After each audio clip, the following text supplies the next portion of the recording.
Eu quero convidar os irmãos nesta manhã a abrirem as suas Bíblias no Evangelho de Lucas, no capítulo 15, e nos versículos 11 a 32.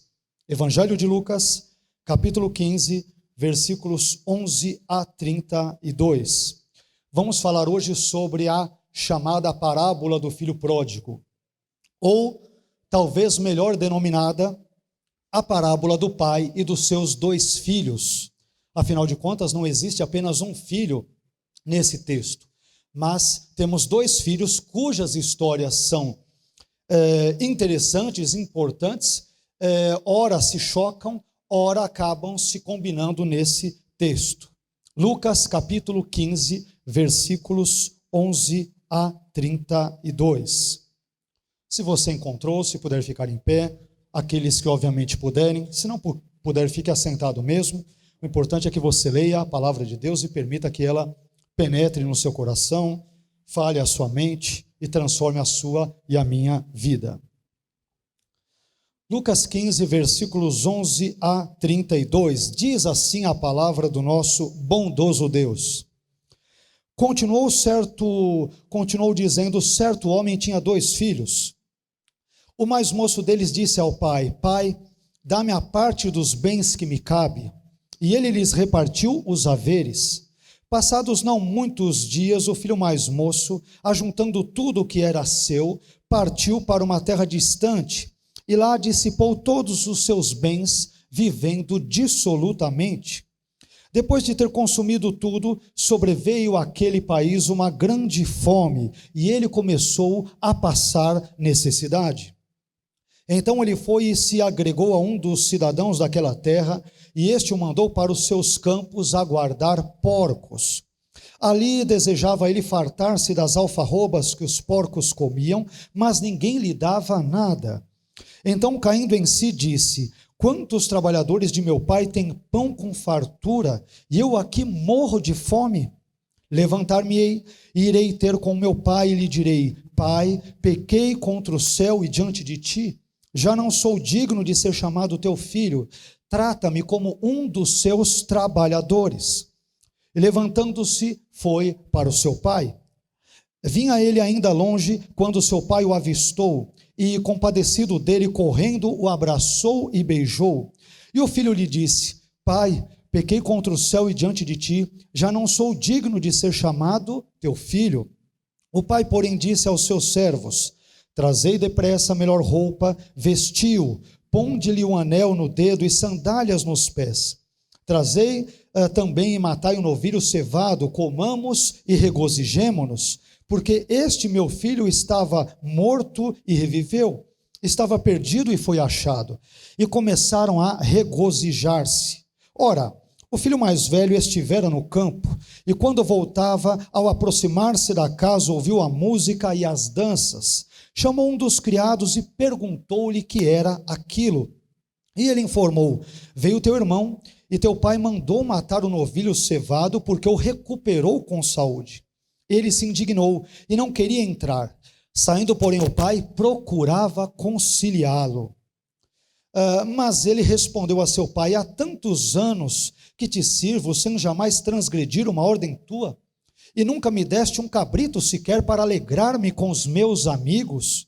Vindo, porém, esse teu filho que desperdiçou os teus bens com meretrizes, tu mandaste matar para ele um novilho cevado. Então lhe respondeu o pai, meu filho, tu sempre estás comigo, tudo que é meu é teu. Entretanto, era preciso que nos regozijássemos e nos alegrássemos, porque esse teu irmão estava morto e reviveu, estava perdido e foi achado. Amém? Vamos agradecer a Deus pela sua palavra e em seguida vamos meditar nela. Senhor, nós queremos bendizer, exaltar e glorificar o seu nome nesta manhã, como já o fizemos por meio dos cânticos, como buscamos fazer por meio da nossa comunhão com o nosso irmão e também por meio da nossa comunhão contigo acima de tudo. E queremos te suplicar, ó Pai, que nesta manhã o Senhor venha falar ao nosso coração, ao nosso intelecto, ao nosso ser, como sempre temos pedido em tantas e tantas outras mensagens e ocasiões. Nós carecemos, Senhor, nós precisamos com urgência da sua graça, da iluminação do teu Espírito Santo, não apenas para nós transmitirmos a sua palavra, mas também o seu povo precisa de tudo isso a fim de que possa absorver tudo aquilo que o Senhor nos ensinará, nos instruirá nesta manhã. Fale, Senhor, portanto, ao nosso coração, à nossa mente, ao nosso intelecto, e que nós tenhamos uma manhã abençoada, de aprendizado, de edificação na tua presença. Fique conosco e, mais uma vez, conduza-nos pelo conhecimento das tuas Escrituras. É o que nós te pedimos, agradecidos, em nome do Senhor Jesus. Amém. Amém, meus irmãos? Por favor, podem se assentar.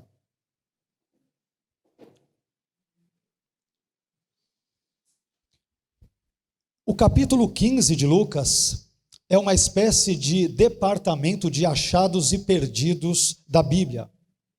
Em Lucas, no capítulo 15, versículos 1 a 7, nós encontramos a parábola sobre a ovelha perdida que é achada.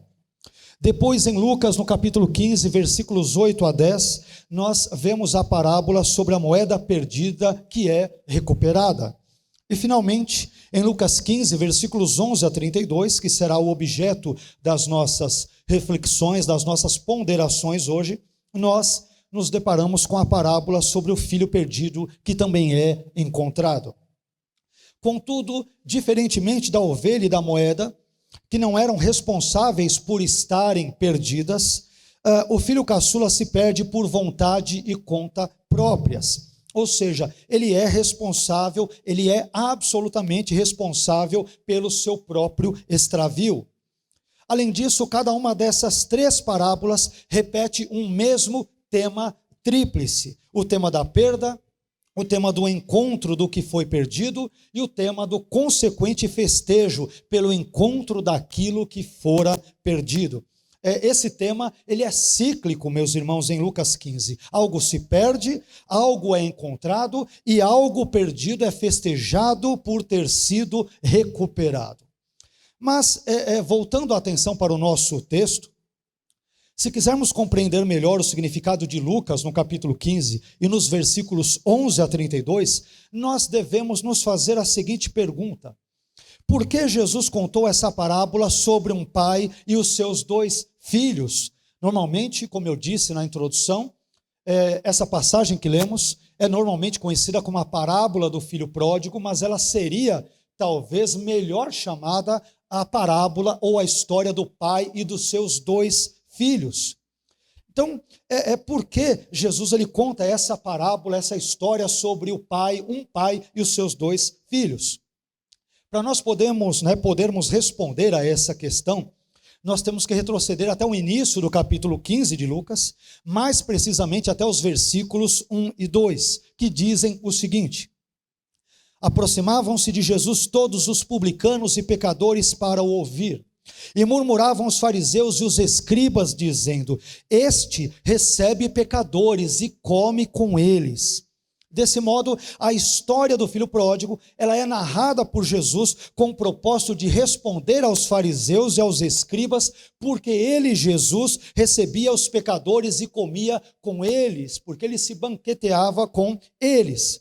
Assim, Jesus identifica o filho caçula da parábola com os publicanos e pecadores. E ele também compara o filho mais velho com os fariseus e escribas. Esse é o sentido básico de uma parábola. A palavra grega, parabolê, que vai dar parábola em português, ela aponta para uma comparação entre dois ou mais elementos, comparação esta que acaba nos trazendo lições profundas sobre, especialmente, o nosso relacionamento com Deus. Nesse caso, portanto, meus irmãos, os três personagens centrais da parábola, eles representavam três tipos de pessoas. O filho caçula representava aqueles que, por causa da sua moral e por sua classe social, eles eram marginalizados. O filho mais velho, ele representava o judeu que era observador da lei, que se auto-justificava, buscava ver-se aos seus próprios olhos como uma pessoa justa pelas suas práticas. E o pai, por fim, obviamente, ele acaba simbolizando o próprio Deus. Mas além dessas informações preliminares, uma outra observação deve ser feita aqui. Como essa parábola ela é ambientada no contexto sociocultural judaico da Palestina do primeiro século da nossa era, então nós só poderemos compreender a parábola do filho pródigo como um todo se nós a situarmos dentro desse contexto no qual ela está inserida, o contexto da Palestina do primeiro século da nossa era. E é isso o que nós vamos pretender fazer ao longo da nossa mensagem. Mas depois desses esclarecimentos bem breves, introdutórios, vamos ver então um pouco mais de perto, um pouco mais próximos, as atitudes de cada uma dessas três personagens presentes na parábola, as três personagens centrais, o filho caçula, o filho, obviamente ali mais velho, e o próprio pai. Comecemos com o filho caçula. A história do filho caçula, ela domina a primeira metade da parábola, que vai dos versículos 12 até o 24.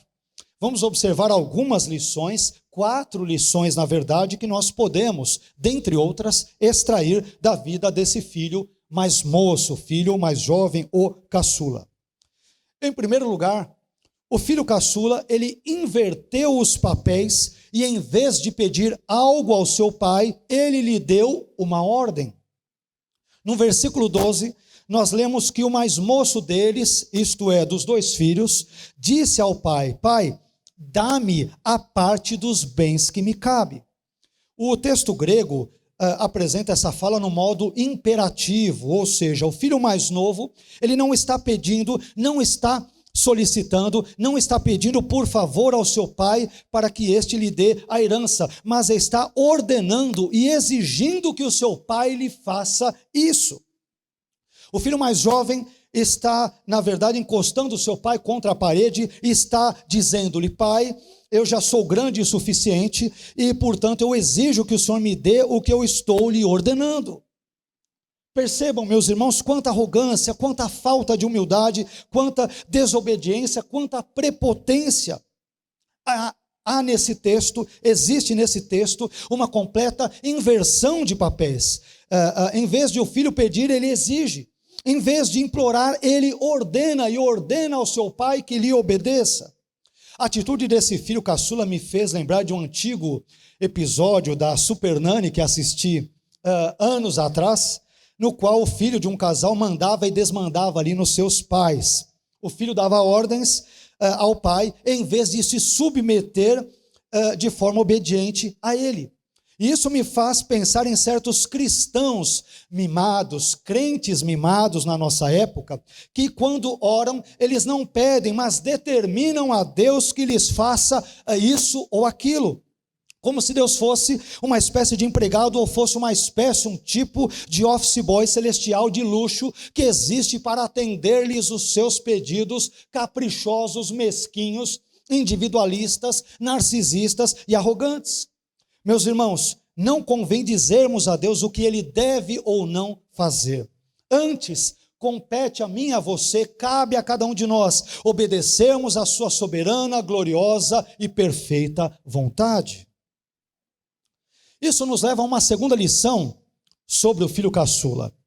Em segundo lugar, o filho caçula, ao ordenar ao seu pai que lhe desse a sua parte da herança, tratou-o com desrespeito e desejou a sua morte, ou considerou seu pai como se já estivesse morto. Ora, o ato de um filho pedir a herança ao seu pai, enquanto seu pai ainda está vivo, e ao que tudo indica nessa parábola, com saúde, era considerado um gravíssimo insulto, um gravíssimo pecado no contexto do Oriente Médio antigo.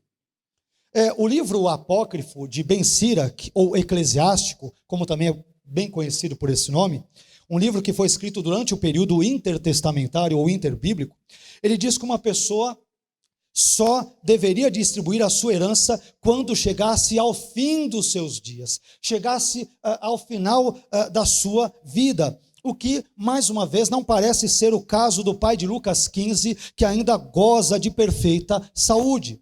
Esse livro de Ben Sirac, ou Eclesiástico, no capítulo 33, versículo 24, ele diz o seguinte: no último dia dos dias de tua vida, na hora de tua morte, distribui a tua herança. Ou seja, apenas nos momentos, minutos e contextos derradeiros da vida é que um pai deveria distribuir a sua herança entre os seus filhos. O fato notável é que em toda a literatura do Oriente Médio, desde os tempos antigos até os nossos dias, não há nenhum registro de algum filho, seja ele mais velho ou mais jovem, que tenha pedido a herança do seu pai, estando seu pai ainda vivo e com saúde. Desse modo, o filho caçula, ao pedir a sua parte da herança ao pai, está desejando que o seu pai morra, ou está considerando-o como já morto, o que era um absurdo de um insulto para o contexto da Palestina do primeiro século da nossa era. É como se o filho mais novo dissesse: pai, eu não posso esperar até que o senhor morra. Eu preciso que o senhor me dê a parte da herança que me cabe e me dê agora. Eu não tenho tempo para esperar o senhor morrer. Eu preciso disso agora. Vocês estão percebendo o insulto presente no que diz respeito à fala desse filho caçula? Ou ele deseja que o seu pai morra, ou ele considera-o já como morto quando ele pede-lhe a herança, a divisão ali dos bens. Esse filho caçula, meus irmãos, ele é imediatista, ele é apressado, ele é um filho mimado, que pede as coisas para o seu pai e as quer na mesma hora. Ele queria ser livre, independente, queria ir para outras terras e viver como bem lhe agradasse. Infelizmente, tem muito crente assim na igreja nos dias de hoje. Nós vivemos, como eu tenho dito em outros contextos, nós vivemos na época do fast, a palavra inglesa para rápido, tudo é fast. Nós não queremos esperar para comer e por isso nós vamos ao fast food, a comida rápida. Nós também não queremos esperar para lavar o nosso carro e, portanto, vamos ao lava rápido. Nunca vi ninguém ir a um lava lerdo ou a um lava vagaroso. Sempre é lava rápido. Tudo tem que ser muito rápido. As pessoas não querem esperar para serem felizes, claro, no seu casamento, e por isso acabam, vez por outra, claro que crente não faz isso, é importante lembrar, né? Acabam procurando aqueles serviços de amarração para o amor. Tempos atrás eu ouvi uma propaganda dessas que dizia: traga a pessoa amada em 48 horas, ou senão o seu dinheiro é devolvido. Então, sabe qual é o problema com toda esta situação? É que nós acabamos transferindo essa pressa que nós temos em nossa vida para o nosso relacionamento com Deus e acabamos achando equivocadamente que Deus tem a obrigação de atender num estalar de dedos ou num passe de mágica os nossos pedidos, mais uma vez caprichosos, egoístas e arrogantes. Essa era a filosofia do filho mais novo, do filho pródigo, do filho gastador ou esbanjador. Pródigo quer dizer, nesse contexto, né, esbanjador, gastador. Quando ele, o filho pródigo, ele pede a herança ao seu pai, estando o seu pai ainda vivo, ele estava dizendo-lhe: pai, eu não posso esperar até que o senhor morra. Quem é pai aqui já parou para pensar um filho chegando para você? Claro que não dizendo isso com essas palavras, mas agindo de forma a dar a entender esse tipo de pensamento. Pai, eu não posso esperar até que o senhor morra, eu preciso que o senhor me dê a parte da herança que me cabe, e preciso que o senhor me dê já, agora, isso é para ontem, mas o seu pai estava vivo. Portanto, meus irmãos, que Deus nos ajude a sermos filhos pacientes, que saibam esperar com paciência no Senhor, até que Ele se incline para nós e ouça o nosso clamor, se assim for da sua vontade, quando e como for, se for da sua soberana e graciosa vontade. Esperemos em Deus e jamais tentemos colocá-lo contra a parede, como se Deus estivesse ou existisse a fim de atender aos nossos caprichos humanos e muitas vezes pecaminosos. Uma terceira lição que eu aprendo sobre o filho caçula nesta parábola é que o filho caçula, ao se distanciar do seu pai, indo para uma terra longínqua, distante, ele viu toda a sua vida entrar em um verdadeiro colapso. Meus irmãos, quando uma pessoa vira as costas para Deus, ela sofre todos os tipos de consequências desagradáveis resultantes desse tipo de distanciamento, desse tipo de afastamento da presença divina. E entre os versículos 13 ao 16, nós nos deparamos com uma sucessão de fatos desagradáveis, vários acontecimentos desagradáveis que acontecem na vida do filho caçula quando ele se distancia do seu pai. Em primeiro lugar, o filho caçula, ao se afastar do seu pai, ele colocou a sua vida em risco. O filho caçula, ao se distanciar, ao se afastar do seu pai, ele coloca a sua vida em risco. O versículo 13 diz: passados não muitos dias, o filho mais moço, ajuntando tudo o que era seu, partiu para uma terra distante. Há dois detalhes interessantes nesse versículo. Primeiro, porque o filho caçula teve que deixar a aldeia, né, o vilarejo, ou a cidadezinha onde ele morava. Nós não sabemos exatamente onde ele morava, mas por que ele teve que deixá-la passados não muitos dias? Ora, ele teve que sair apressadamente de casa, porque se ele se demorasse ali, ele correria o sério risco de ser hostilizado ou maltratado pelos moradores locais, uma vez que a sua atitude de pedir a herança ao seu pai, estando seu pai ainda vivo, como dissemos várias vezes, era considerada uma gravíssima ofensa na Palestina do primeiro século da nossa era. Então as pessoas diriam: e você viu o fulano, aquele jovem, filho do seu José, do Yosef, né, num contexto judaico? Pois é, rapaz, você não acredita. Ele teve a cara de pau, a disfarçatez de pedir a herança para o seu pai, estando o seu pai vivo e com saúde. Isso poderia fazer com que ele sofresse represálias, pudesse ser apedrejado, insultado, cuspissem nele e poderia inclusive ser morto. É por isso que o texto vai dizer que passados não muitos dias ele sai, muito possivelmente, lendo-se nas entrelinhas, à luz do contexto histórico e cultural do primeiro século, isto possivelmente significa que ele estava com a sua vida em risco ali. Em segundo lugar, ao sair de casa e ao levar tudo o que lhe pertencia, não deixando nada ficar para trás, o filho mais jovem, o filho caçula, estava dizendo com todas as letras que a sua partida era sem volta, sem retorno, o que significava que ele estava rompendo deliberadamente e definitivamente, de uma vez por todas, os seus laços familiares com seu pai e com o seu irmão mais velho. Essa atitude de arrogância e de ingratidão descreve muito bem o comportamento do pecador em geral diante de Deus.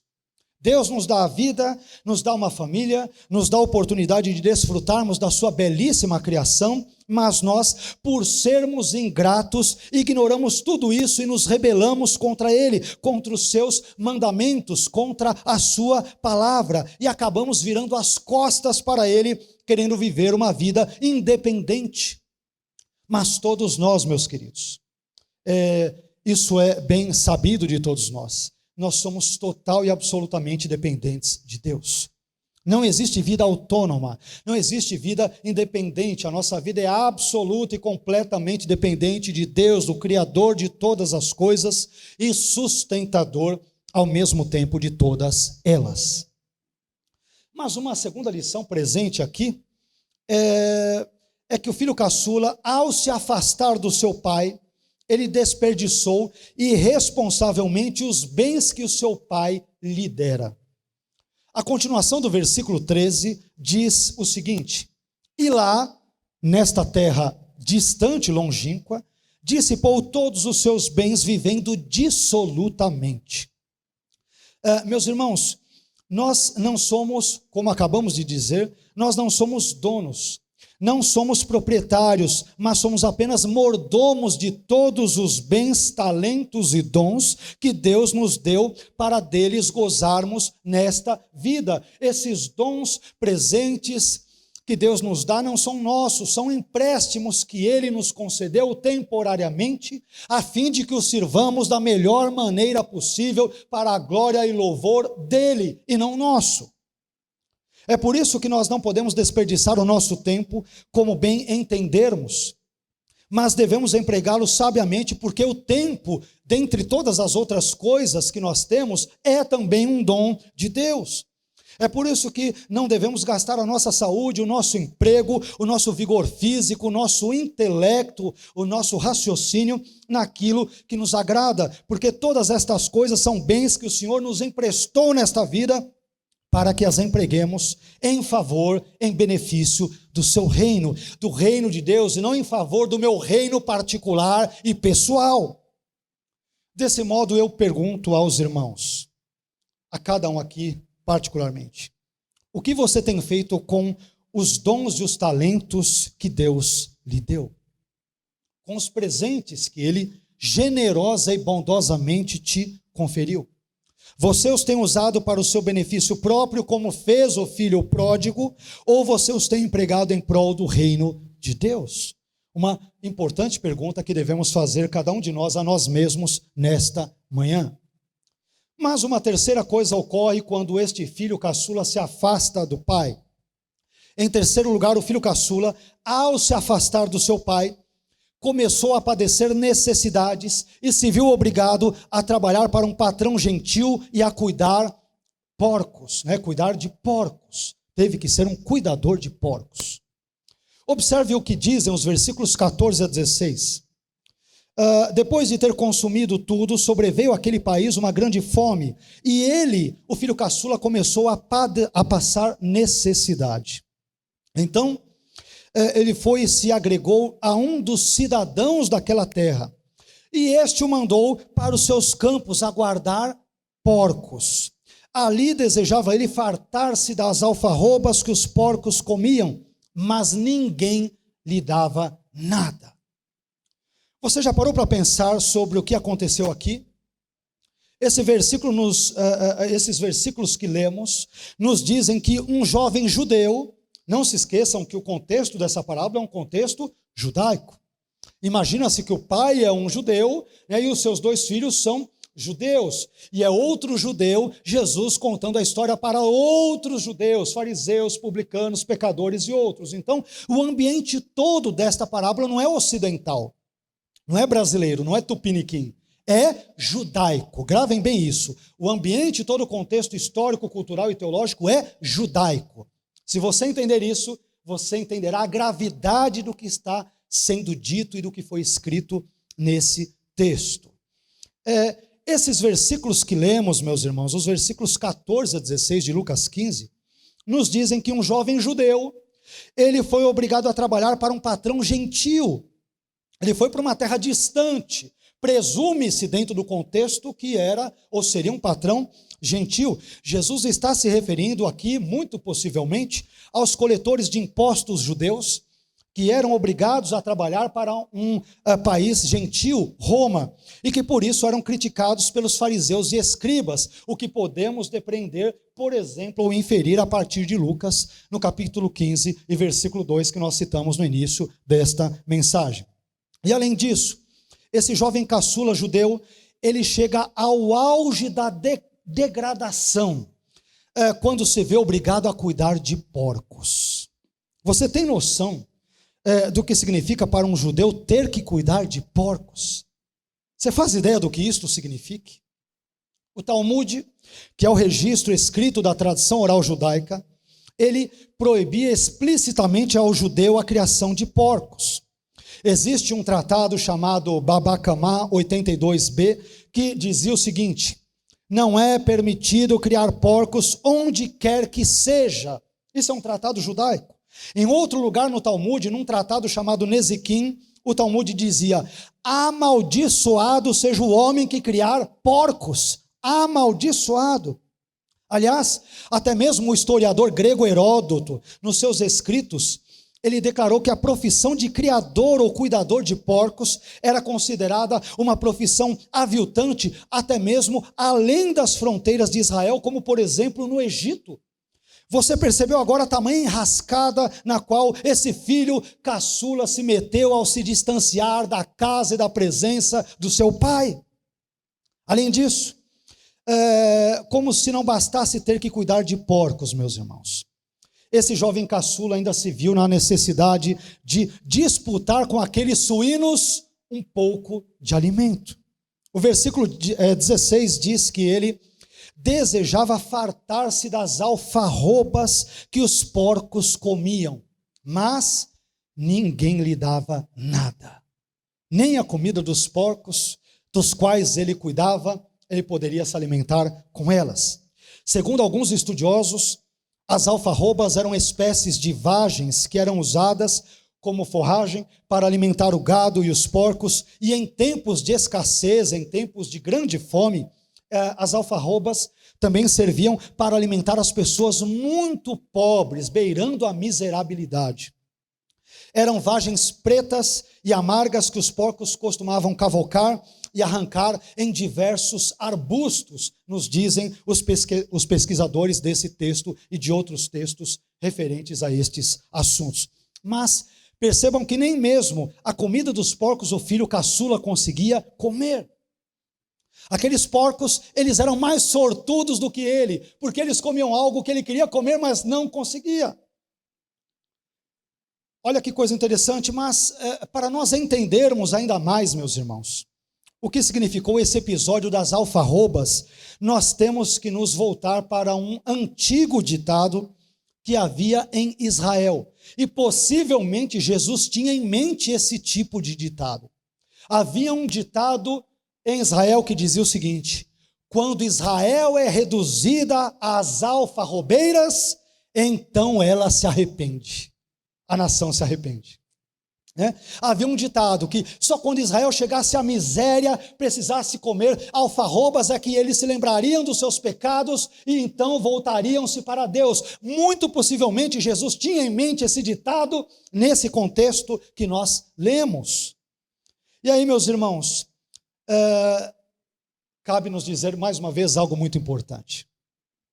Se a sua vida foi reduzida à necessidade das alfarrobas, e se você chegou ao fundo do poço, então saiba que este é o melhor momento para você mudar de vida e voltar para casa e para os braços do Pai. Então, que a graça de Deus, ela te ajude, nos ajude a voltarmos para o lar e para a confortável presença de Deus, porque não há lugar mais confortável e abençoado e abençoador na face da terra do que estarmos na presença gloriosa e única do nosso Deus. Mas, como o filho caçula desejava comer alfarrobas, mas ninguém lhe dava nada, os estudiosos imaginaram então que para poder sobreviver, o que ele deveria ter feito? Muito possivelmente esse filho caçula, ele deve ter feito uma de duas coisas. Ou ele começou a pedir esmolas ali na rua, nos vilarejos, nas cidadezinhas, ou ele começou a roubar. É evidente que o texto de Lucas não diz nenhuma dessas duas coisas, mas os estudiosos inferem essas possibilidades nas entrelinhas do texto.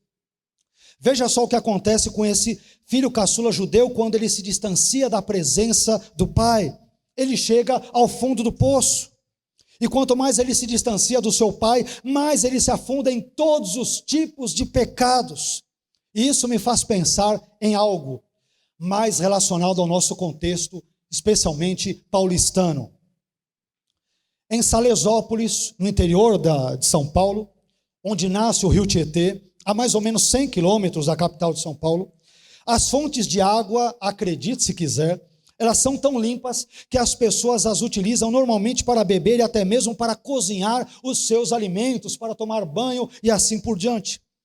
Contudo, à medida em que o rio Tietê se afasta da sua nascente, em Salesópolis, mais sujo e mais poluído ele se torna. Quem mora aqui na capital sabe muito bem a limpeza, entre aspas, que é o rio Tietê. E o rio Tietê, meus irmãos, a meu ver, é uma ótima ilustração da atitude do filho caçula da nossa parábola. Eu digo isso porque quanto mais o filho pródigo se distanciou de seu pai, mais manchada, maculada e poluída se tornou a sua vida. Queridos irmãos, esta é, creio eu, uma das verdades mais importantes ensinadas na Bíblia. Que quanto mais distantes estivermos de Deus, a semelhança do rio Tietê, distante da sua nascente em Salesópolis, mais maculada, impura e pecaminosa se tornará a nossa vida. Por isso, que a graça de Deus nos ajude a voltarmos para a casa e a presença do Pai, que nos ajude a voltarmos para a fonte, que é Ele mesmo, a fim de que nós possamos beber das suas águas puras, cristalinas, abençoadas, revigorantes e restauradoras. Voltemos para a casa do Pai, porque a fonte é pura, e quanto mais nos distanciarmos dela, mais miseravelmente pecadores nos tornaremos. Isso nos leva a uma quarta lição. O filho caçula, ele só se lembrou do seu pai quando ele chegou ao fundo do poço. Os versículos 17 a 20, parte A, declaram o seguinte: então, caindo em si, disse o filho caçula: quantos trabalhadores de meu pai têm pão com fartura? E eu aqui morro de fome. Levantar-me-ei e irei ter com o meu pai. E lhe direi: pai, pequei contra o céu e diante de ti. Percebam que ele tem ainda um temor no coração. Ele não usa a palavra Deus, né? Pequei contra o céu e diante de ti. Eu percebo com essa declaração que ele era judeu, porque o judeu piedoso, ortodoxo, ele evitava usar o nome de Deus, a fim de não blasfemar contra ele, ou usar ele de uma forma vã. Então, ele não chama Deus de Deus, ele chama Deus de céu. Olha só, ainda sobrou algo de piedade no coração desse jovem cabeçudo. Olha que coisa maravilhosa. Pai, pequei contra o céu, entenda-se, contra Deus, e diante de ti. Ele usa um eufemismo para se referir a Deus. Isso quer dizer que restou piedade no coração daquele jovem. Estava distante da casa do pai, distante do pai, mas sobrou-lhe um restinho ali de temor a Deus no seu coração. Que coisa maravilhosa. Já não sou digno, versículo 19, de ser chamado teu filho, trata-me como um dos seus trabalhadores. E levantou-se e foi-se para o seu pai. Que texto lindo. Às vezes, meus irmãos, Deus permite que cheguemos ao fundo do poço, a fim de que aprendamos a olhar para cima, para o alto, que é a única direção para onde podemos olhar, e o único local de onde pode vir o nosso socorro. Nosso socorro vem do Senhor, vem do alto, que fez os céus e a terra. Não vem de homens, vem de Deus. É interessante observarmos que quando nós estamos em apuros, isso acontece com todos nós. É aí que normalmente nós nos lembramos que Deus existe, quando estamos em apuros. Falamos já sobre isso também em outros contextos. Quando estamos no ventre de um grande peixe, como o profeta Jonas, é aí que nós oramos. Na minha angústia clamei ao Senhor e Ele me respondeu. Do ventre do abismo eu gritei e tu ouviste a minha voz, como está escrito lá em Jonas, no capítulo 2, versículo 2. Experimente ser engolido por um peixe para ver se você não vai orar como nunca orou antes na sua vida. Quando temos um espinho na carne, um mensageiro de Satanás que nos esbofeteia, como ocorreu ao apóstolo Paulo, aí é que nós oramos 3 vezes ao Senhor a fim de que Ele nos livre desse mal. A única vez que eu vejo Paulo dizer que ora 3 vezes na Bíblia é quando ele tem o tal do bendito espinho na carne. Não estou dizendo que ele não orasse antes disso como judeu, muito possivelmente sim, mas estou dizendo que o único momento em que eu vejo Paulo orar com intensidade nas palavras dele é quando ele tem um espinho na carne, quando ele tem um problema pessoal. Quando Deus permite que vários problemas nos acometam, aí é que nós com maior intensidade normalmente começamos a buscá-lo. Não é isso?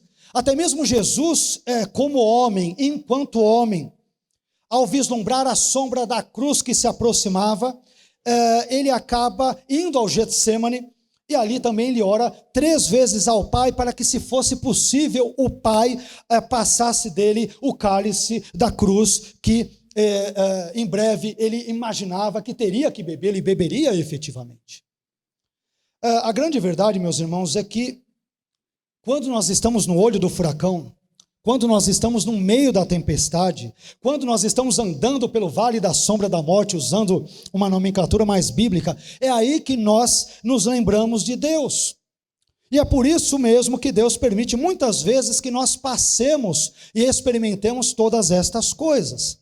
Aliás, isso me traz à memória um famoso pensamento de C.S. Lewis, encontrado no seu conhecido livro, O Problema do Sofrimento, no qual Lewis diz o seguinte, uma frase muito conhecida, quando ele diz o seguinte, abre aspas, o sofrimento insiste em ser notado. Deus sussurra em nossos prazeres, fala em nossa consciência, mas grita em nosso sofrimento. Ele, o sofrimento, é o seu megafone, é um megafone que Deus usa para despertar um mundo surdo à sua voz. Lewis está dizendo que quando tudo vai bem na nossa vida, no momento dos prazeres, a voz de Deus é como um sussurro, uma coisa muito baixinha. Mas quando nós sofremos, a voz dele é amplificada, nós percebemos mais a voz de Deus quando passamos por problemas na vida. Ou não é verdade isso? Experimente passar por algum tipo de problema X, para você ver se aquilo, ao tirar a sua paz, tirar noites de sono, você se vê com as dificuldades para pagar suas dívidas, suas contas. Eu quero ver se você não orará a Deus e não buscará a Deus como nunca o buscou antes na sua vida. E às vezes, meus irmãos, nós perdemos o chão devido a uma dor, um sofrimento, uma tragédia qualquer que se abateu sobre nós. E quando nós nos voltamos para Deus, descobrimos que foi Ele mesmo, Deus, quem sacudiu os nossos alicerces, a fim de que pudéssemos voltar para Ele. Somente depois de o filho pródigo ter perdido o seu dinheiro, ter passado fome, ter sido humilhado com a ocupação de cuidador de porcos, somente depois de tantas perdas é que ele se lembrou do seu pai. O texto bíblico diz que ele caiu em si, não é isto? Caiu em si. Só que, na verdade, o texto grego não diz isso, mas diz que ele entrou em si e não caiu em si. Ao pé da letra, o texto grego diz que ele entra em si. Isso significa que antes é como se ele estivesse fora de si.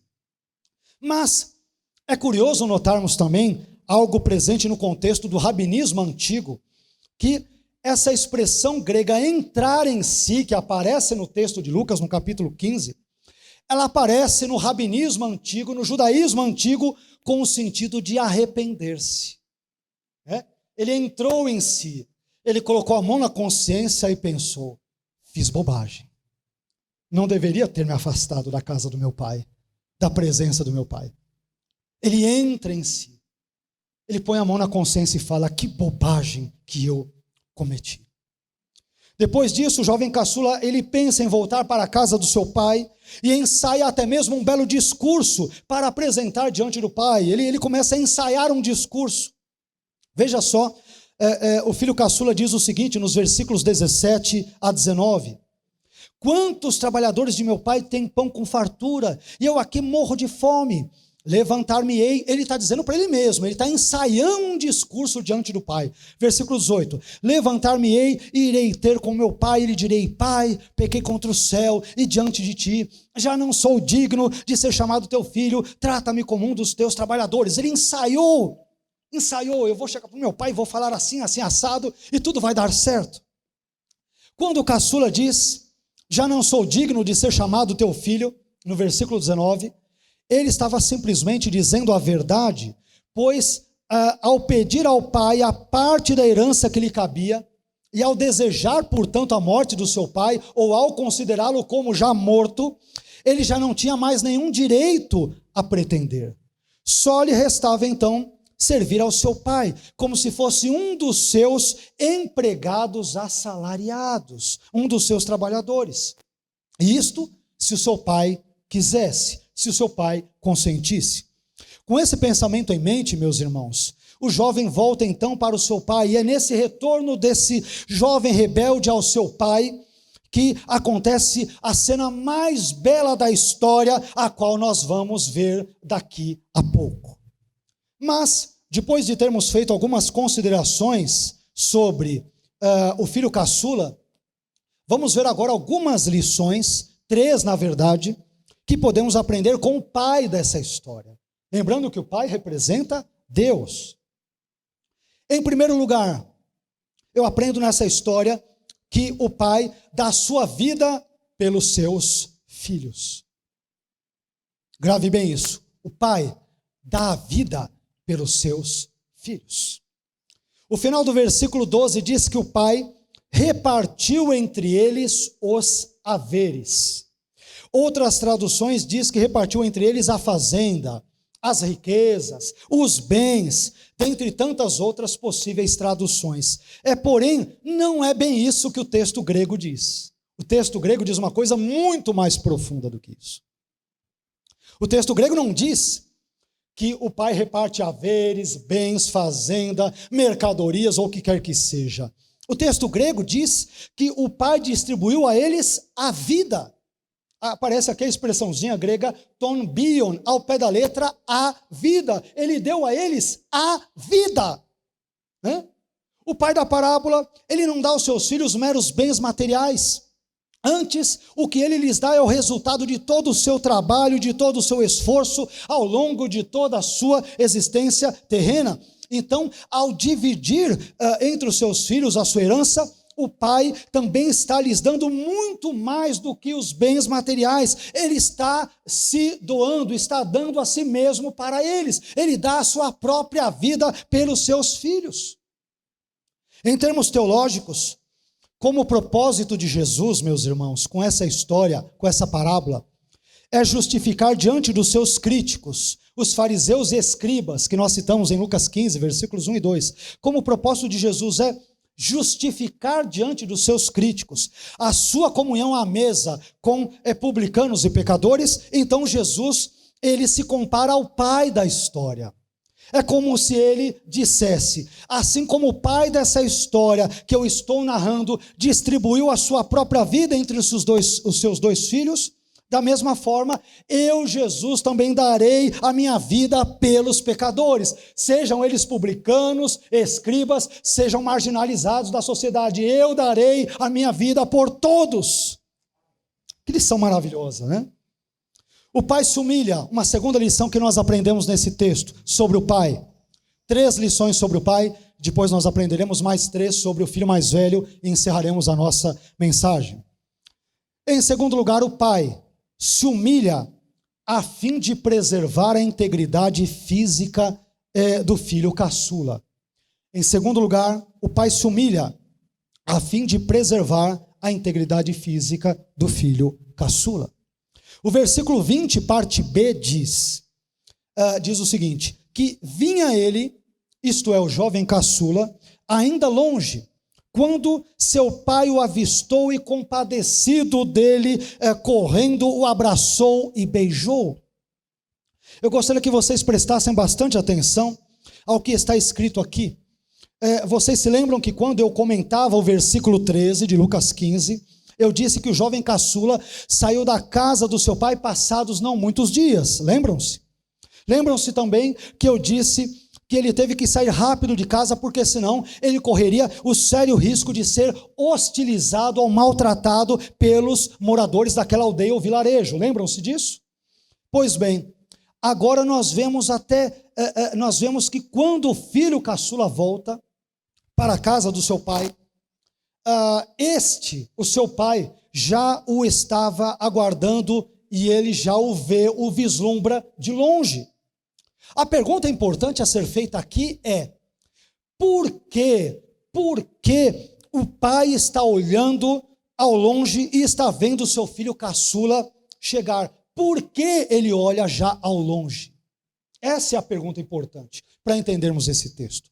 O pai toma essa atitude porque ele sabe que assim que o pródigo chegasse aos limites da aldeia e fosse identificado como aquele filho desnaturado dele, não é isso? Os juízes ou os líderes ali da cidade esta que como costumava ter ali as suas muralhas, e os juízes ficavam à entrada das cidades antigas, o pai sabe que uma multidão começaria muito possivelmente a se ajuntar e, portanto, seu filho ele seria muito provavelmente zombado, ridicularizado e até mesmo seria possivelmente maltratado fisicamente pelos moradores. O pai sabe que o seu filho ele seria hostilizado quando voltasse para a comunidade de onde ele saíra, a comunidade que ele, o filho, rejeitara. Ele sabia que a vida do seu filho pródigo, filho caçula, estava em risco. Então, o que o pai faz a seguir, meus irmãos, é uma série de atos dramáticos, com o intuito de proteger o seu filho da hostilidade da aldeia e também com o propósito de restaurá-lo à comunhão daquela comunidade local.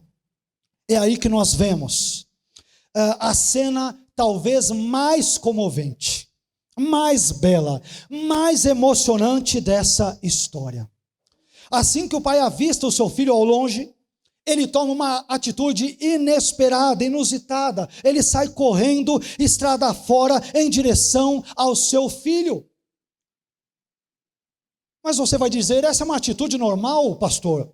E eu vou te dizer que não, porque um nobre oriental, dentro do contexto da Palestina do primeiro século, um nobre oriental com roupas esvoaçantes, correndo, isto não é visto na literatura antiga. Fazer isto seria uma coisa humilhante. Você não vê um nobre, uma pessoa de importante posição, correndo à luz do dia atrás de alguma coisa.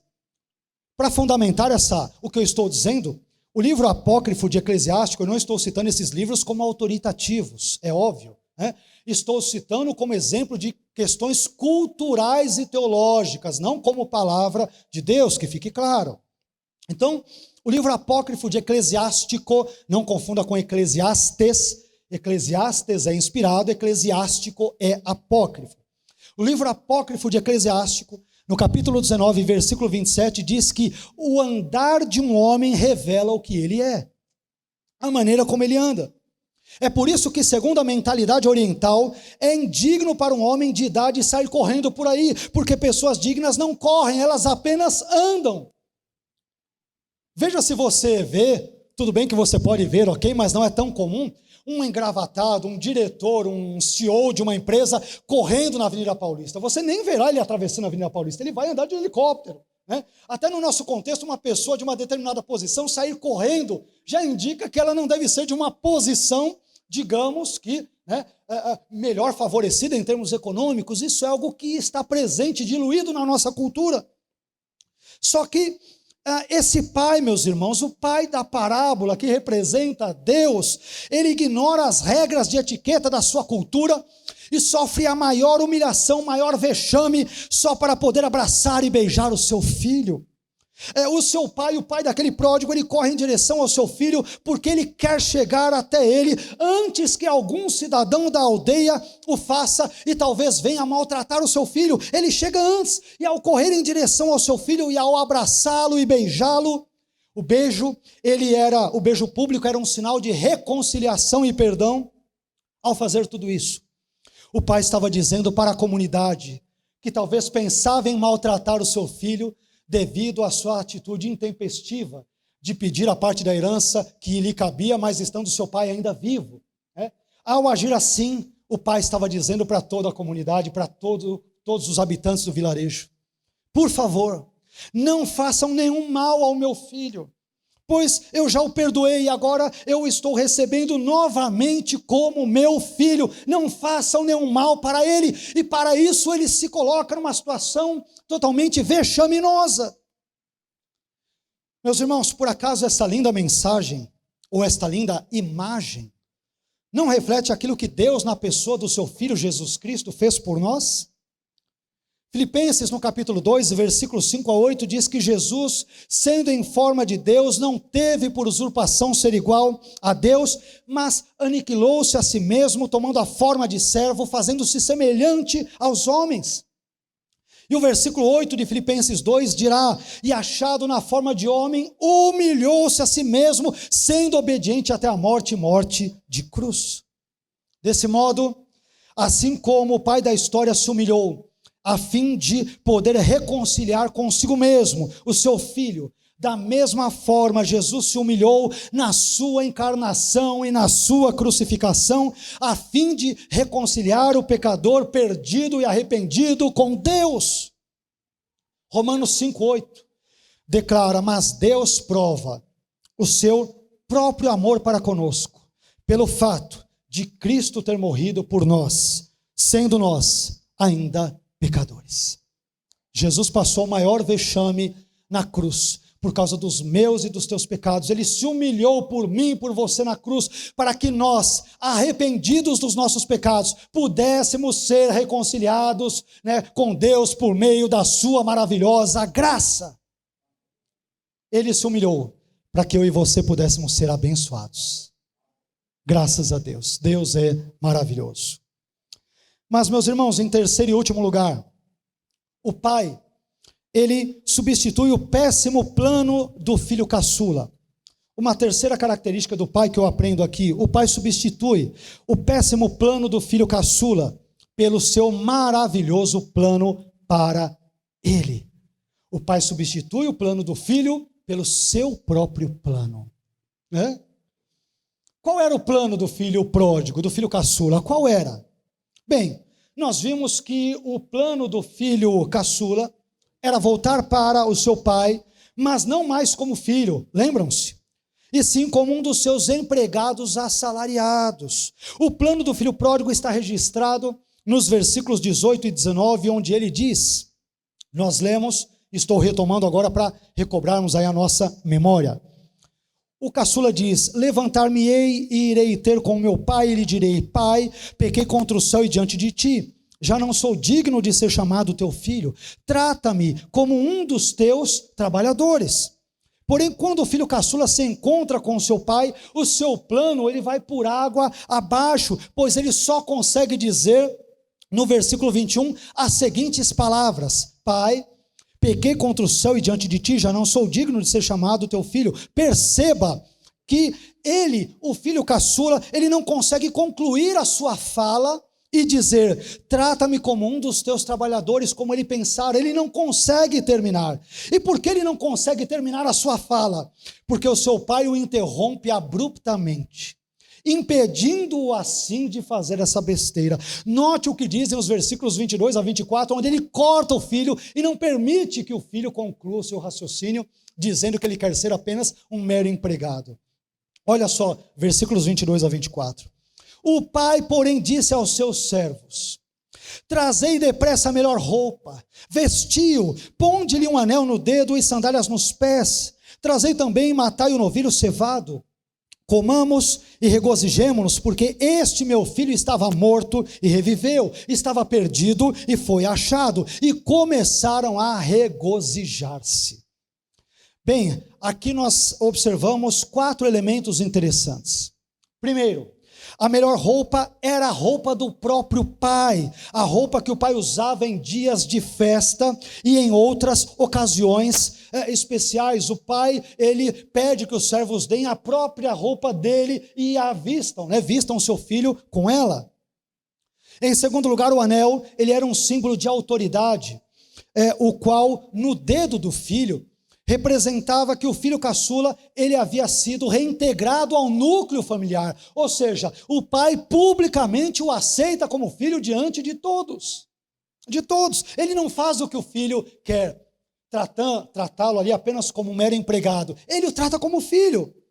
As sandálias, elas significavam que o pródigo era um homem livre, pois os escravos, eles costumavam andar descalços, Ele achava que seria livre com o pai ali, ou do pai, indo para longe. Não, ele é livre quando se aproxima do pai e quando ele usa a roupa que o pai lhe dá.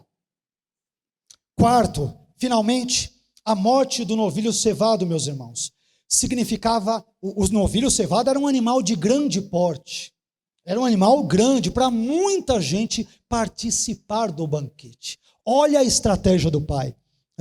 A morte do novilho cevado significava a participação de toda a aldeia, de toda a comunidade na festa oferecida pelo pai.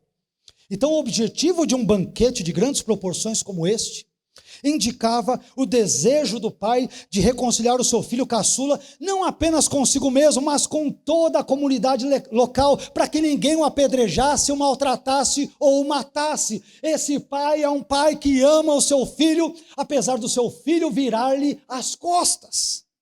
Assim, o pai, ele estraga o plano do filho caçula, de ser apenas um dos seus trabalhadores assalariados, e substitui aquele plano horrível por um plano bem melhor.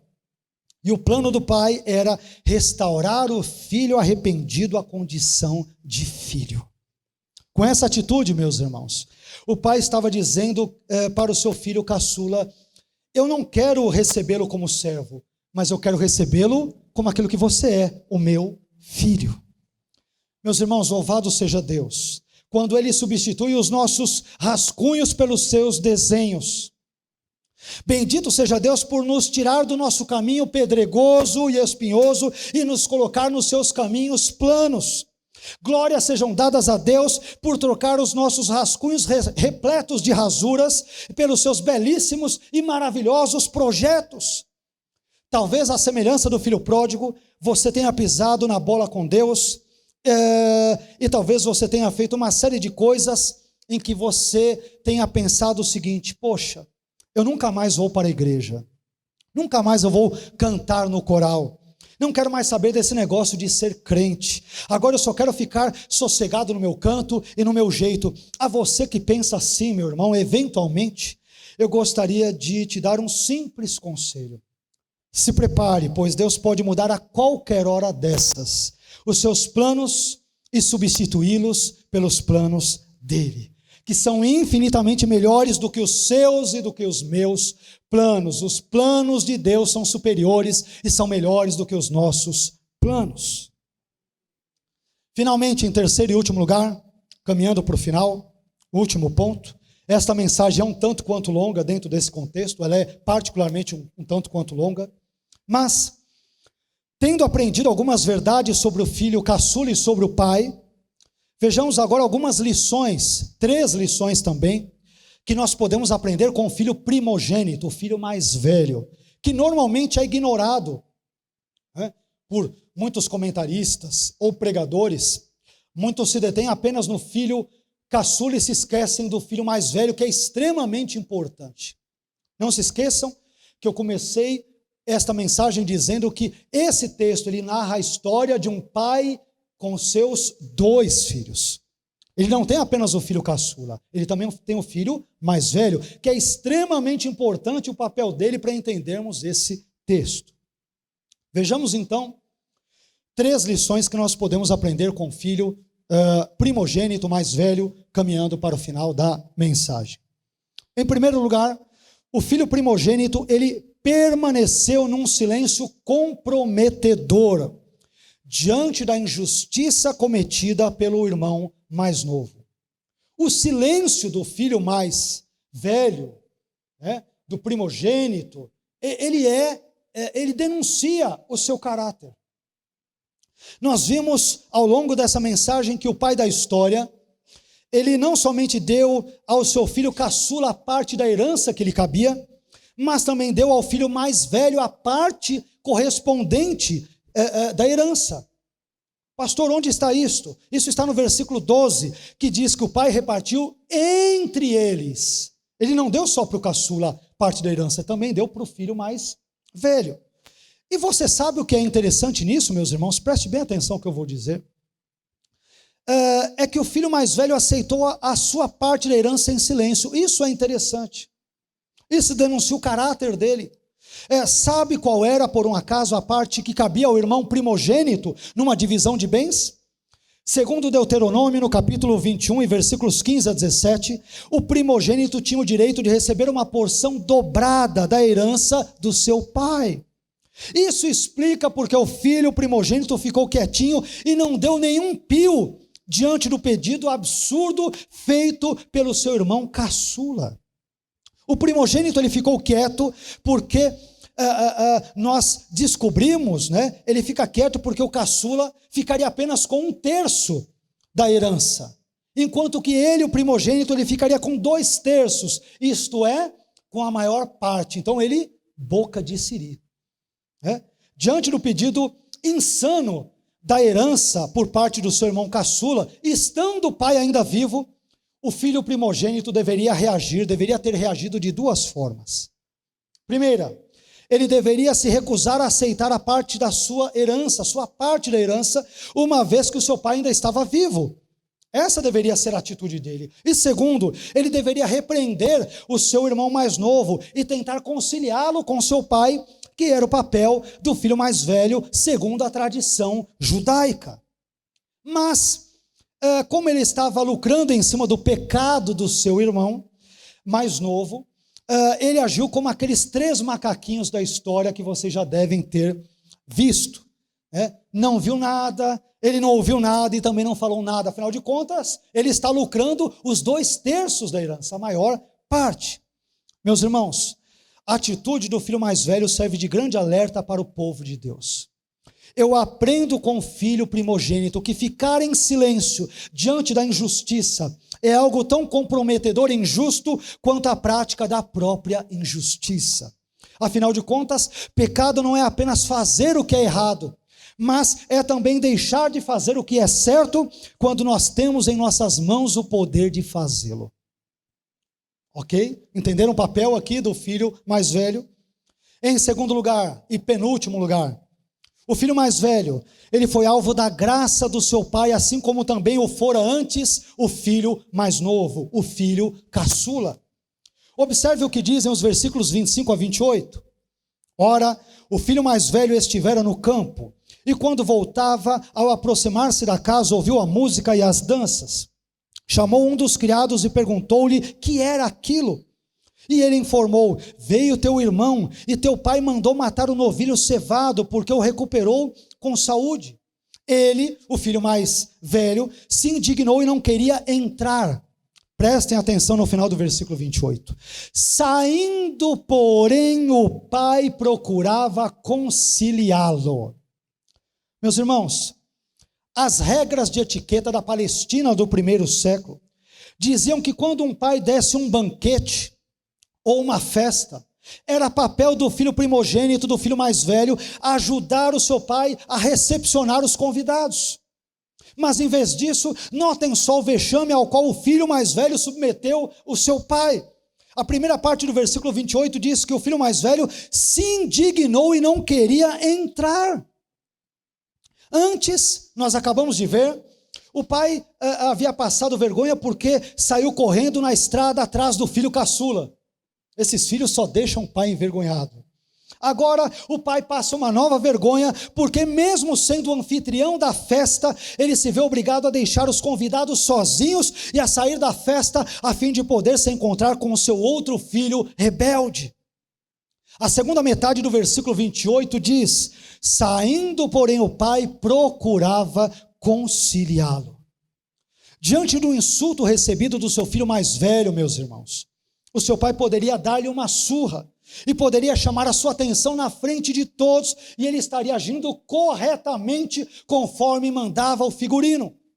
Mas o pai não faz nada disso. Ele sai da festa, vai ao encontro, como nós percebemos, do seu filho. E sabe o que é isso? Isso se chama graça. Graça é o pai sair em direção ao seu filho, mesmo quando o filho não está nem aí para o seu pai. Graça é amar, ainda que esse amor não seja correspondido. Graça é algo mais do que favor imerecido. É o favor demonstrado onde há absoluto demérito por parte daquele que recebe o favor. Graça é o meio pelo qual Deus nos concede salvação em Cristo Jesus. Porque lemos de Paulo em Efésios 2:8 que pela graça somos salvos mediante a fé, e isto não vem de nós, é dom de Deus. Por fim, o filho primogênito, em terceiro e último lugar, ele via o seu relacionamento com seu pai como uma relação entre empregado e patrão, e não como uma relação entre filho e pai.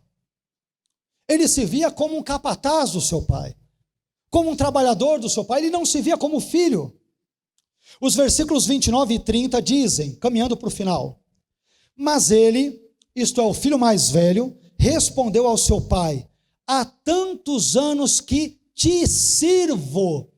Ele está dizendo: eu sou teu empregado há muito tempo.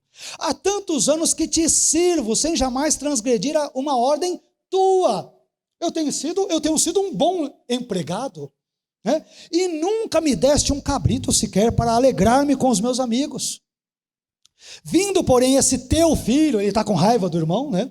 Do irmão caçula. Vindo, porém, esse teu filho que desperdiçou os teus bens com meretrizes, mas ele não menciona que ele recebeu 2/3 da herança.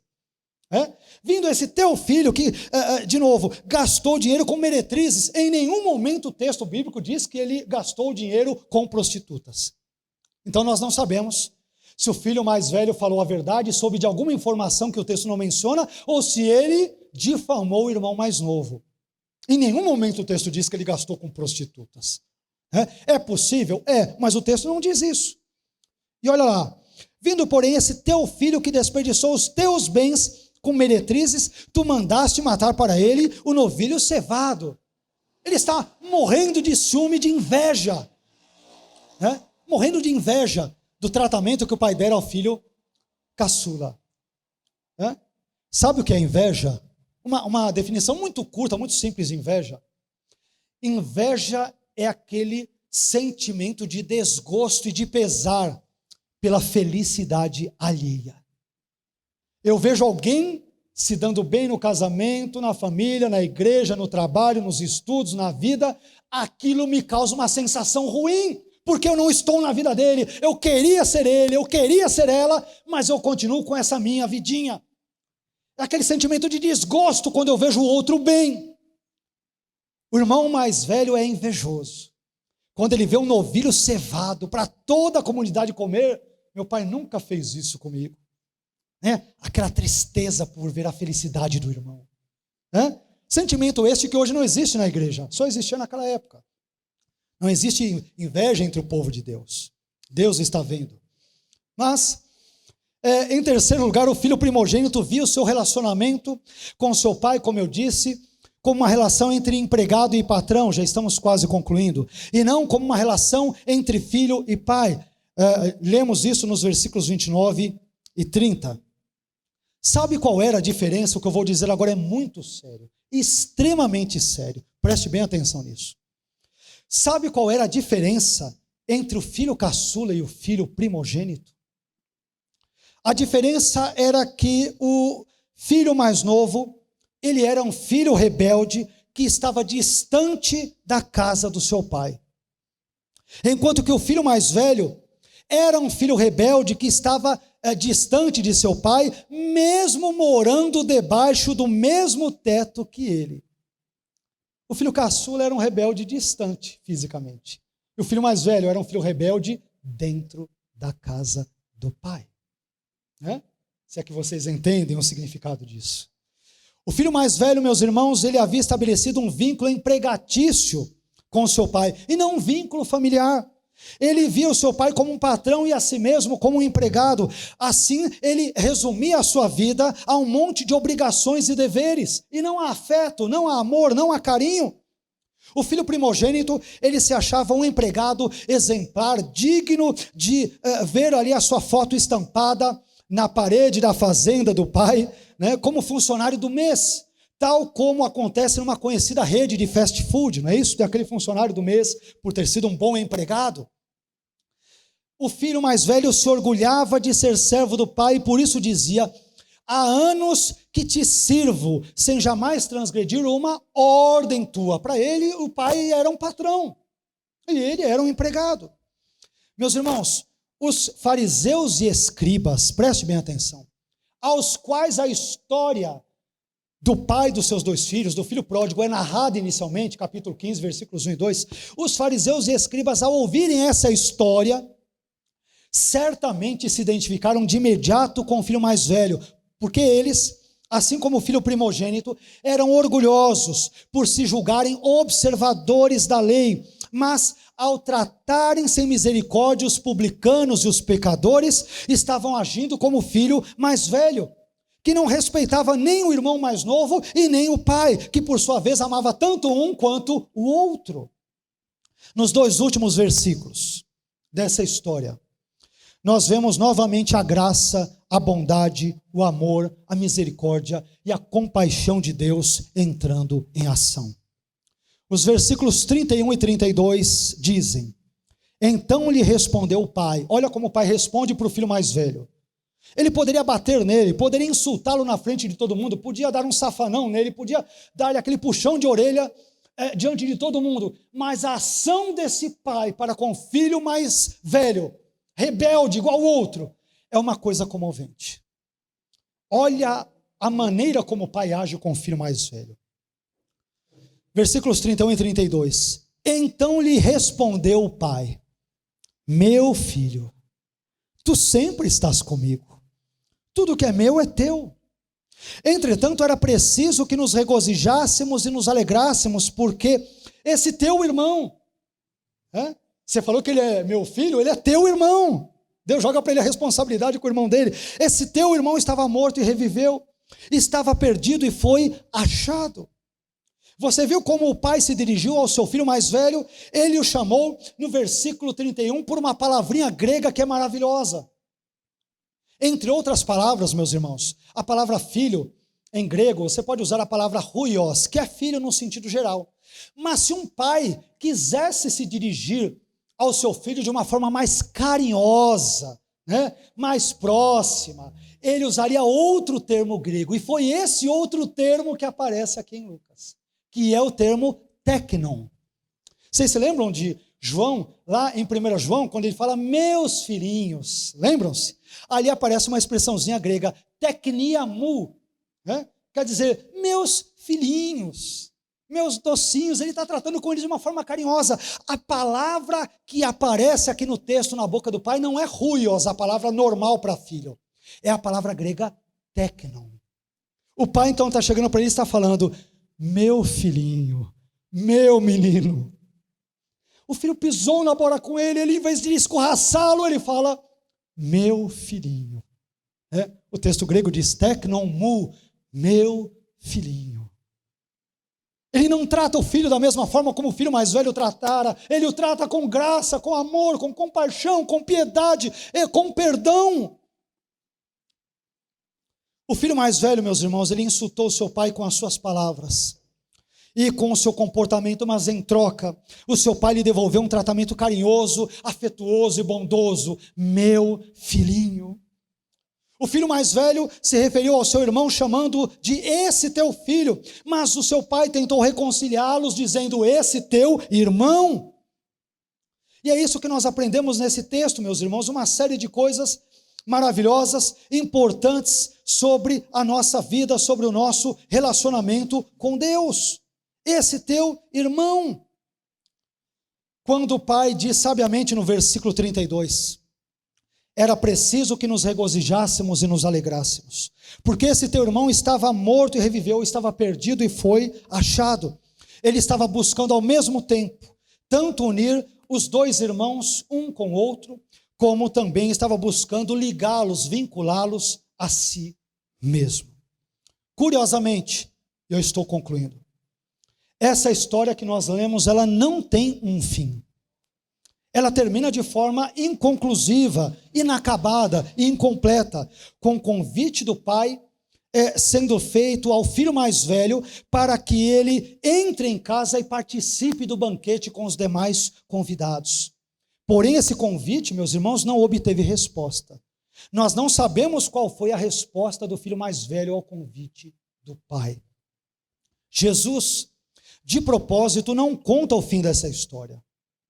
Se ele tivesse mostrado a recusa eventual do filho mais velho em entrar em casa, ele sabe que ele teria fechado a porta do arrependimento aos fariseus e escribas, que representavam o filho mais velho nessa história. Então, deixando a história inacabada, Jesus indicava com isso que os fariseus e escribas deviam decidir se queriam ou não participar da festa com os publicanos e pecadores que representavam o filho mais novo, o caçula. O pai convidou o filho mais velho a participar da festa, mas cabia ao filho decidir se participaria dela ou não. Bem, meu irmão, eu gostaria de concluir essa mensagem dizendo que essa história do filho caçula e do filho mais velho é a minha história e a sua história. Por que não dizer, é a nossa história? Essa história mostra o triunfo da graça de Deus sobre o pecador humano. Essa história revela o amor de Deus diante do desamor humano. Essa história descreve Deus indo ao encontro de pecadores arrependidos, mesmo depois destes terem virado as suas costas para Ele, diante dele. Mas essa história também mostra que temos que tomar uma decisão. E eu te pergunto, será que desejamos voltar para o Pai e desfrutar da comunhão com o nosso irmão? Ou ficaremos apenas do lado de fora com inveja, olhando ele ser feliz, enquanto nós continuamos distantes do Pai? Esse é um tipo de pergunta que somente você vai poder responder para você mesmo e para Deus. Entre tantas lições, meus irmãos, essa parábola nos ensinou que há dois tipos de pessoas, entre outras, é claro, mas há dois tipos de pessoas. Há pessoas que estão distantes do Pai e fora da casa do Pai, mas também há pessoas que estão distantes do Pai, mesmo vivendo na casa do Pai. Que tipo de pessoa é você? Eu e você estamos na casa do Pai. Você frequenta a igreja, frequenta os cultos, e evidentemente eu uso igreja aqui como uma referência ao templo, como sinônimo de templo. Eu sei que a igreja, evidentemente, somos nós, pessoas. Mas há pessoas que frequentam a casa do Pai, mas mesmo assim estão distantes do Pai, da casa que eles acabam frequentando. Mas eu quero terminar dizendo que não importa o quão longe você eventualmente esteja de Deus, permita que a graça dele te traga de volta a sua doce presença.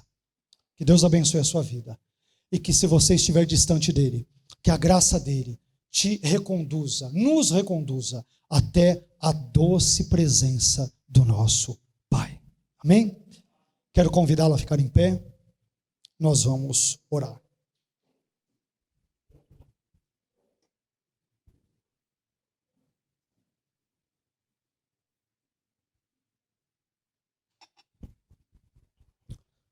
Essa mensagem de hoje foi especialmente um pouco mais longa do que as convencionais, devido às peculiaridades do texto bíblico, mas eu espero sinceramente que essa mensagem tenha falado ao seu coração, ao seu intelecto. Esse texto que lemos nos ensina várias coisas, meus irmãos. E uma das coisas que ele nos ensina é que podemos eventualmente virar as costas para o Pai. Podemos nos relacionar com Deus com uma relação entre empregado e patrão, uma relação que não é bíblica, uma relação que não é correta, não é adequada. E é por isso que eu te pergunto, que tipo de relação você tem tido para com o Pai? Vimos que o filho caçula se distanciou fisicamente, geograficamente, espacialmente do seu pai, mas algo parecido ocorreu ao seu irmão mais velho. O seu irmão mais velho nunca saíra da casa do pai, mas estava distante do pai, mesmo vivendo sempre sob aquele teto. Isso pode nos trazer uma ilustração muito importante.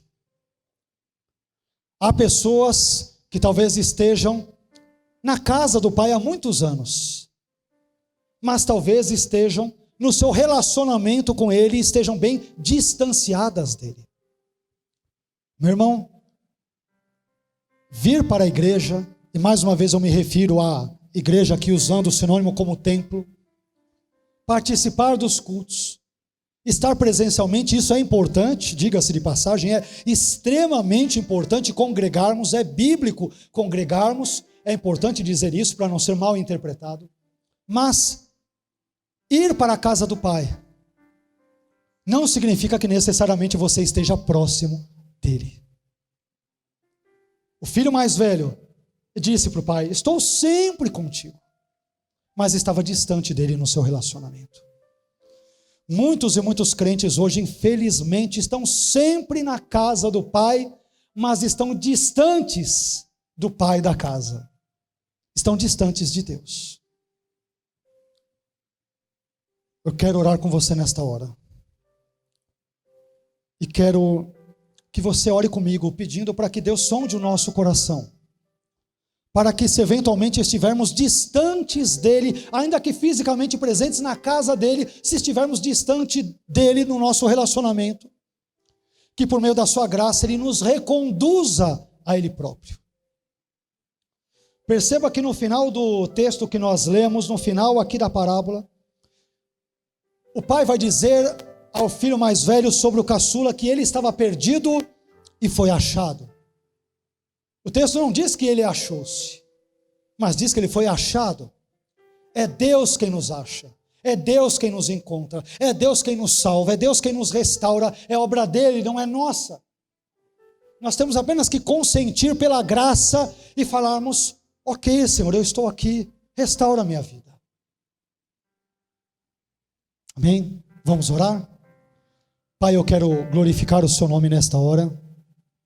Quero agradecê-lo pela minha vida, a vida dos meus irmãos e irmãs que aqui estão nesta manhã, na Igreja Evangélica Jaboque. Quero pedir que o Senhor abençoe a cada um de nós, ó Pai. Abençoe minha vida, a vida dos meus irmãos. Sonde o nosso coração e veja, Pai, se porventura, mesmo estando fisicamente presentes na sua casa, não estejamos talvez distantes de Ti no nosso relacionamento contigo. Ajude-nos a vivermos uma vida próxima de Ti, da Sua palavra, dos Seus valores, de assuntos que Te honram e Te glorificam.